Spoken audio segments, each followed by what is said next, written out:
So today's class, we are going to see about the necessity of looping, why we are going for looping. Okay, so before start my class, let me share my screen.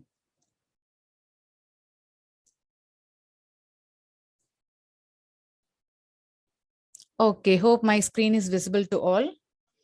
So today, we are going to start with the new concept in Python, looping. So normally, if we want to print hi 5 times, what we will do? Yes, absolutely. We can go with the star operator, that is repeater operator, which is present in the Python. So we can give the message within double quotes. And after that, you can use star followed by number of times we want to print the hi. Okay, so if we run the code, we can able to see the output.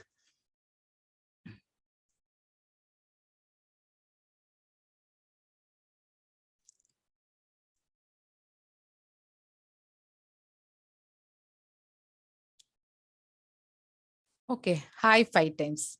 So if I want the hi to be printed in the next line, obviously I have to give the /n escape operator at the end of the string. Okay, if I run the code, I can able to get the hi printed in 5 separate line. Okay, so it's a shortcut. Normally, if you want to print hi 5 times, we go with print statement. So we have to give print statement 5 times. Okay, so to replace this, we go with this repeater operator. So we have already learned about this print statement and repeater operator in detail in the previous class itself. Okay, so for hi, it's okay. Suppose if you want to print the number from 1 to 5, how will you do that? So I want to get the output as 1, 2, 3, 4, 5. In that case, how I can do that?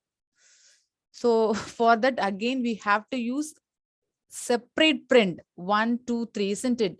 We can't able to use the repeater operator because repeater operator will repeat the same sequence, that is same strings which is given within double quotes only. It will not able to update the value. So in that case, we have to go with separate print statement, printing number 1, 2, 3, 4, 5, isn't it? To have the output from 1 to 5. So 5 separate print statement has to be given to update the value from 1 to 5, to display the value from 1 to 5 in the output screen.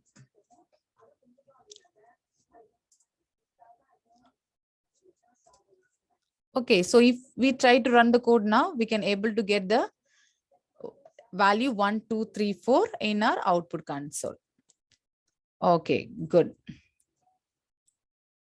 We will make these lines as commented.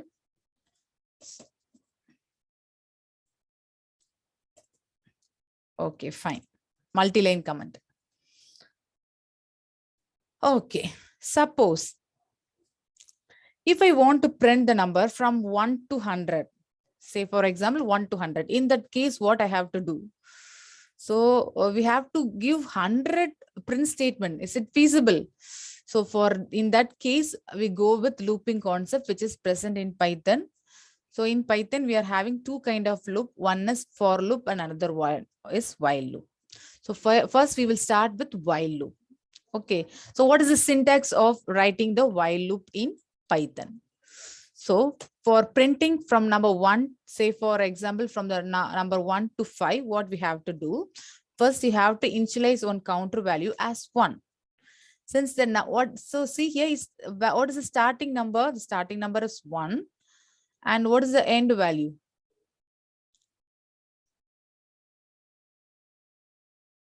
So the end value is 5. So starting value is 1 and end value is 5.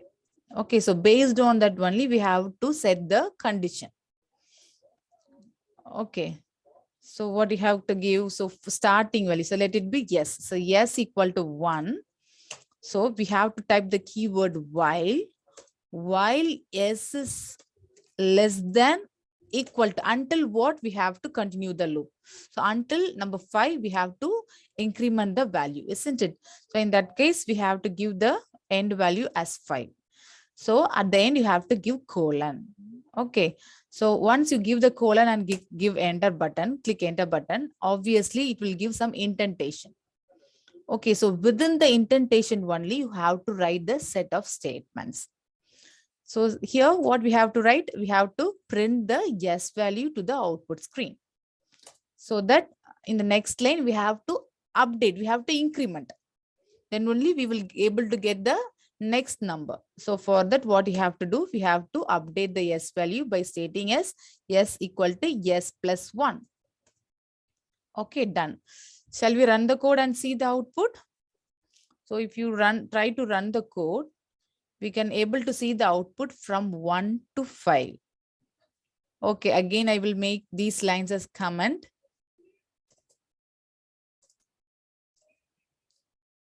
Now see the output. We are able to get the number from 1 to 5. Okay, so how it works? So how we are getting the output? Normally, it follows some iteration. So 5 times we are repeating the code. So what is the initial value of S? So S value will be 1. So obviously 1 will be incremented. So the first iteration. So what is the value of first iteration? So first iteration, we are starting with S equal to 1. Okay, so S equal to 1. So we are having the conditional checking whether S is less than equal to 5. Okay, so what's the value of yes? 1. 1 is less than equal to 5. Is it true or false? Obviously, the condition is true. So in that case, we will enter into the while loop statement and the 1 will be printed in the output. So that's why we are able to get the 1 as output in the output console. So obviously, we have to increment the value. So now, what is the updated value of S? So previously, the value of S is 1. So 1 plus 1. So what is the value of 1 plus 1? Obviously, the value will be 2. And the 2 will be updated in the variable S. So memory, we will have some space for the variable S. So initially, the value is 1. Now we have increment it with another 1. So the updated count will be 2. Okay, so at the end of iteration 1, we are getting the value as 2. Okay, again, once we completed the increment part, the loop enters into the top. We will go to the top of the loop. So second iteration starts. Okay, so in the second iteration, what we have to do? Here we have to, okay, we have to check the condition, same condition, S is less than equal to 5. So what is the updated S value? The updated S value is 2. So 2 is less than equal to 5. So the condition is true or false? The condition is true. So obviously we will enter into the block of statement which is present inside the while loop. So first statement, we will print the value of S. So what will be the value of S? 2. So that's why we are getting the output 2 in the output console. Okay, next what we have to do, the next statement is S equal to S plus 1. So as stated earlier, first the S value, the previous value of S is 2. The 2 will be assigned plus 1. So now the updated value of S will be 3. Okay, we are at the end of second iteration. So next iteration will be the third iteration. Okay, so the newly updated value of S is 3. So in memory, the updated value will be reflected. The S value will be the 3 now at the end of second iteration. So we are moving to the third iteration. Once again, the control goes to the top of the loop. Here we will check whether S is less than equal to 5. Again, 3 is less than equal to 5. Obviously, the condition is true and we are able to get the output. The next statement, we are having print statement. We are able to get the output as 3. And next, we have to increment the counter, that is a start value, the S value, where we are updating the S equal to X plus 1. So the previous value of, what is the previous value of S? Yes, it's correct. The previous value of S is 3. Isn't it? So 3 plus, okay, so 3 plus 1. So the updated value of 5 S is 4. Okay, so in memory, the value will be updated, reflected. Okay, so obviously we are in the next iteration, fourth iteration. So once again, in the fourth iteration, what happens? In the fourth iteration, once again, we have to check the condition s is less than equal to 4. Isn't it? So again, sorry, 5. So yes, what is the value of yes? 4. So 4 is less than or equal to 5. The condition is once again true. We are entering into the block which is present inside the while loop. So again, we have to check, we have to print the statement. The first statement is print statement. That's why we're able to get the next output as 4. And we have to update the s value. So nothing but s equal to s plus 1. The previous value of s is 4. So 4 plus 1. Now current updated value of s will be 5. So that will be reflected in the memory, the variable s. Okay, so at the end of fourth iteration, we are having the s value as 5. So we are entering into the next iteration, so fifth iteration. So in the fifth iteration, we have to check whether 5 is less than equal to 5. Okay, so 5 is less than or equal to 5. Is it true or false? Yes, it is true. So once again, we are printing the s statement and we are incrementing the s variable as s plus 1. The result will be 6. And we have to reflect this value in the memory 6. S variable. It will be reflected in the memory. Okay, so at the end of fifth iteration, we are having the updated value of s as 6. Okay, once again, we will go to the top of the loop and we will check the condition. So s is less than equal to 5. Nothing but s value is 6. 6 is less than equal to 5. Whether it is true or false? Yes, obviously it is false. So the condition will be terminated. So that's why we are getting the output as 1, 2, 3, 4, 5. Okay, I hope you understand about this while loop statement and all. So if you want to go with print statement from 1 to 100, we can able to do that by just incrementing the value from 5 to 100. Okay, now we can able to display the line from 1 to 100. Print statement from 1 to 100.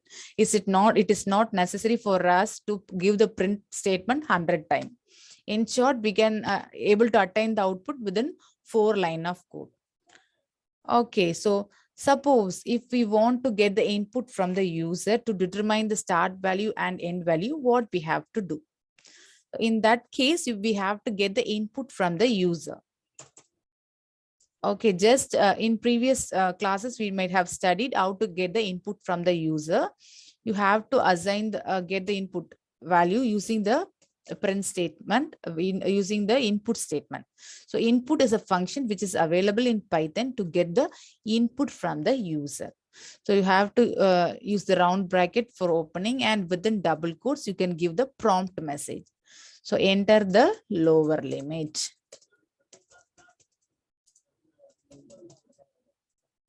So at the end, you have to put the close. Okay, so, and next line, you have to get the upper limit also. So let us assume that it says variable as E. Okay, so again, we have to get the input in the upper limit, end value. So S will be the start value and E will be the end value. So what is the end value? We can get the input from the user, enter the upper limit. So very good. So now, instead of assigning the value statically, we go with dynamic collection. We just get the input from the user and we are assigning that value to the program, isn't it? So yes, and so we are going to get the input, the 1 and 100 from the user. So that's the change I have made in this program. So if we run the code, shall we get the output or we will able to see any error message? So obviously, we can able to get the output. It's asking you to enter the number. So I'm entering the number as 1 and entering the limit as 5. See here, what happens? Error message is thrown. Why? What's the reason? Because while getting the input from the user, the input function will return the content as string. So here we are having that s variable value, not integer type, of type string. That's why when you try to concatenate +1 with that of increment one value with that of the string value, it throws error. So in that case, in what we can do, first we have to convert the string type into the integer type using the type conversion function int, so that we can able to get the integer number. Okay, so just we are putting the int function before the input statement so that we can able to convert the string input to the corresponding integer output. Okay, input. So see here, just the lower limit will be 1 and the upper limit will be 5. So I am able to get the output from 1 to 5. Okay, so hope this is clear for all. Okay, so if we any query, let me know.